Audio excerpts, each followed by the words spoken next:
اور سچ T V Urdu آپ کو بتاتا رہا کہ اب کیا کچھ ہونے والا ہے، کیونکہ ٹرمپ صرف بولتا تھا، جو بائیڈن بہت بڑا کھلاڑی ہے، اسٹیبلشمنٹ کا کھلاڑی ہے، اور وہ پوری دنیا میں ہلچل مچا دے گا۔ وہ پاکستان میں، افغانستان میں، عرب ممالک میں وہ کیا کچھ کرتا رہا اور بڑے پیار سے کرتا رہا، جو اگر آپ نہیں جانتے تو ہماری پچھلی ویڈیوز اٹھا کے دیکھ لیں۔ تو اب بھارت پر شدید دباؤ ہوگا کہ وہ ایکشن لے۔ تو اسی حوالے سے ہماری دوسری خبر یہ ہے کہ بھارت اور چین کے درمیان مذاکرات کامیاب ہو گئے ہیں۔ دونوں کے درمیان یہ طے پایا گیا ہے کہ دونوں کی افواج پیچھے ہٹیں گی، ڈس انگیجمنٹ ہوگی۔ پہلے راؤنڈ میں وہاں سے اسلحہ، گولہ بارود یہ سب ہٹایا جائے گا۔ اس کے بعد دوسرا راؤنڈ ہوگا اور تیسرے راؤنڈ میں دونوں فوجیں مکمل طور پر پیچھے ہٹ جائیں گی۔ چین بھارت سے جتنے علاقے چھین چکا ہے اس پر بھارت نے کوئی بات نہیں کی اور نہ ہی کرے گا۔ دونوں افواج اسی پوائنٹ سے پیچھے ہٹیں گی جہاں پر وہ اس وقت موجود ہیں، یعنی چین ان علاقوں سے تھوڑا سا پیچھے ہٹے گا جو اس نے بھارت سے چھینے ہیں، اور وہ بھارت میں ہی رہے گا، اور بھارت اپنے ہی علاقوں سے مزید پیچھے جائے گا۔ اب یہ دراصل بھارت کے لیے بہت بڑی ہار ہے، لیکن بھارت کے پاس، بھارتی حکومت کے پاس، میڈیا کے پاس، بھارتی فوج کے پاس جو جھوٹ بولنے کا فن ہے، وہ اس چیز کو بڑی خوبصورتی سے بتائیں گے، کیونکہ دونوں کی فوجیں پیچھے ہٹ رہی ہیں، لیکن کہاں سے ہٹ رہی ہیں یہ وہ نہیں بتائیں گے اپنی عوام کو اور نہ ہی دنیا کو۔ تو وہی ہوا، انڈین میڈیا نے ایک ہنگامہ برپا کر دیا کہ چین ڈر گیا ہے، چین گھٹنوں پر آ گیا ہے، اور چین اس بات پر راضی ہو گیا ہے کہ وہ فنگر 8 تک واپس چلا جائے گا اور ان علاقوں میں چلا جائے گا جہاں وہ اپریل سے پہلے موجود تھا۔ یہ انفارمیشن جو ہی سچ ٹی وی کو ملی، سچ ٹی وی نے سب سے پہلے یہی اوپینین دیا کہ ابھی تو یہ ریسرچ ہوگی کہ اس خبر میں کتنی سچائی ہے، لیکن اگر یہ خبر سچ ہے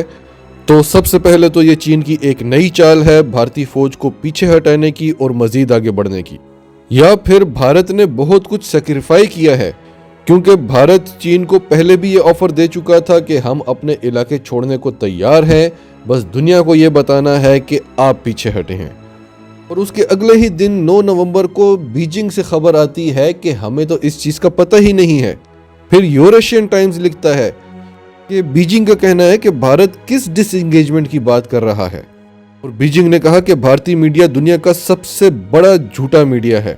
اس کے بعد ابھی اس خبر پر ریسرچ ہو ہی رہی تھی کہ اشوک سوائن نے بتا دیا کہ بہار میں الیکشن ہو رہے تھے، اس لیے مودی نے یہ جھوٹ بولا، اور بھارتی میڈیا کیونکہ صرف ایک جھوٹا میڈیا ہی نہیں، مودی کا پالتو میڈیا ہے، تو بھارتی میڈیا نے مودی کو الیکشن جتانے کے لیے یہ پروپیگنڈا کیا۔ یہ جتنی خبریں بھی ہم آپ کو دے رہے ہیں سب ایک دوسرے سے لنکڈ ہیں۔ اب اصل بات یہ ہے کہ یہ باتیں جب امریکہ تک پہنچیں تو امریکہ کو ایک بار پھر مایوسی ہوئی، کیونکہ امریکہ بار بار یہی کوشش کر رہا ہے کہ بھارت چین کو جواب دے، بھارت اور چین میں ایک بار بڑی جنگ ہونی چاہیے، اور امریکہ بار بار یہی دیکھتا ہے کہ بھارت اس جنگ سے بھاگنا چاہتا ہے، اور اب آ رہی ہے جو بائیڈن کی حکومت۔ ہم آپ کو بار بار کہتے رہے ہیں کہ ٹرمپ صرف کہتا تھا، بائیڈن کروا سکتا ہے۔ جو بائیڈن اگر بھارت کے خلاف بیانات دے رہا ہے تو یہ اس کو وارننگز دے رہا ہے۔ اس کا یہ مطلب نہیں ہے کہ وہ بھارت کو کمزور دیکھنا چاہتا ہے، وہ بھارت کو یوز کرنا چاہتا ہے پاکستان اور چین کے خلاف، اور بھارت چاہتا ہے کہ کسی طریقے سے چین کی تلوار میرے سر سے ہٹ جائے اور میں گلگت بلتستان پر حملہ کر کے امریکہ کو اپنی کارکردگی دکھا دوں، کیونکہ گلگت بلتستان چین کا نہیں پاکستان کا علاقہ ہے، لیکن وہ سی پیک کا گیٹ وے ہے، تو میں امریکہ کو دکھا دوں کہ میں نے سی پیک کو توڑ دیا ہے اور میں نے چین اور پاکستان کے خلاف ایک بہت بڑا ایکشن لے لیا ہے۔ تو یہی ہماری اگلی خبر ہے کہ امریکہ کو خوش کرنے کے لیے اور چین کی طرف سے جو بار بار بے عزتی ہو رہی ہے اس سے فیس سیونگ کرنے کے لیے بھارت نے آج پاکستان پر ایک بڑا حملہ کیا۔ بھارت نے مختلف مقامات پر مارٹر گولے برسائے، سول آبادی کو نشانہ بنایا، زیادہ نقصان سول آبادی کا ہوا اور ہمارا ایک فوجی جوان بھی شہید ہو گیا۔ بھارت کو چونکہ یہ ایڈوانٹیج ہے کہ وہ ہماری سول آبادی کو بھی نشانہ بنا سکتا ہے، جبکہ ہم بھارت کی سول آبادی کو نشانہ نہیں بنا سکتے، کیونکہ بارڈر کے اس پار ہمارے اپنے ہی بھائی ہیں، مسلمان ہیں، کشمیری ہیں، اور اگر وہ مسلمان اور کشمیری نہ بھی ہوتے تو پاکستان کی فوج کو یہ چیز زیب نہیں دیتی کہ بزدلوں کی طرح سول آبادی کو نشانہ بنائیں۔ وہ مرد ہیں، وہ مجاہد ہیں اور وہ سامنے سے لڑتے ہیں اور وہ فوجیوں کے ساتھ لڑتے ہیں۔ تو پاکستان نے بھرپور جواب دیا، بھرپور مارٹر گولے پاکستان کی طرف سے بھی برسائے گئے، کئی ٹھکانے بھارت کے تباہ ہوئے، کئی فوجی زخمی ہوئے اور کئی جہنم واصل ہوئے،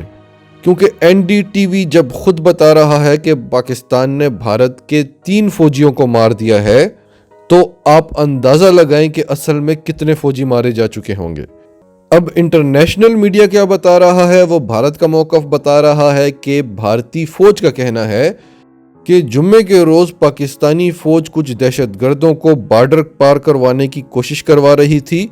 ہمیں کچھ سسپیشیس ایکٹیویٹیز محسوس ہوئیں تو ہم نے پاکستان پر حملہ کر دیا۔ D G I S P R Pakistan کا کہنا ہے کہ بھارت نے ایل او سی کی شدید خلاف ورزی کی ہے، سول آبادی کو نشانہ بنایا ہے، پاکستانی فوج نے بھرپور جواب دیا ہے، بھارت کو منہ کی کھانا پڑی ہے اور ہم سارے ثبوت اکٹھا کر کے اقوام متحدہ میں جمع کرائیں گے۔ دوسری طرف عمران خان افغانستان کے دورے پر جا رہے ہیں اور اشرف غنی سے ملاقات کرنے والے ہیں۔ اس سے پہلے جنرل باجوہ کی بھی کئی ملاقاتیں ہو چکی ہیں اور عمران خان نے غنی حکومت کو صاف پیغام دینا ہے کہ یہ ہمارے پاس انٹیلیجنس رپورٹس ہیں۔ پاکستان کی انٹیلیجنس رپورٹس کے مطابق پاکستان پر بھارت ڈائریکٹ حملہ بھی کر سکتا ہے اور بہت سارے پراکسی حملے بھی ہونے والے ہیں جن کی منصوبہ بندی افغانستان میں کی جا رہی ہے، اور ماضی میں بھی پاکستان ایسے ایلیمنٹس کو نشانہ بناتا رہا ہے۔ ہمارے شاہین وہاں پر جا کے ایسے گروپس کو اڑاتے رہے ہیں، لیکن پاکستان اس سب کو اناؤنس نہیں کرتا تھا۔ اس بار اشرف غنی کو عمران خان صاف پیغام دینے والے ہیں کہ ہم نے افغانستان میں امن کے لیے اپنی بھرپور کوشش کر لی ہے، آپ کو بھارت کی ایکٹیویٹیز کو روکنا ہوگا۔ اگر افغانستان کی سرزمین پاکستان کے خلاف استعمال ہوئی تو اس بار پاکستان کا جو جواب ہوگا وہ بھرپور تو ہوگا ہی، لیکن اس کا سٹائل ڈیفرنٹ ہوگا۔ ناظرین، آپ کا اس سب کے بارے میں کیا کہنا ہے؟ کمنٹس میں اپنی رائے کا اظہار کریں، اور اگر آپ ہمارے چینل پر نئے ہیں تو ابھی سچ ٹی وی اردو کو سبسکرائب کریں، سچ ٹی وی فیملی کا حصہ بنیں، اور ہماری ویڈیوز پسند آئیں تو انہیں لائک کریں، شیئر کریں، تاکہ زیادہ سے زیادہ پاکستانیوں تک یہ میسیجز پہنچتے رہیں۔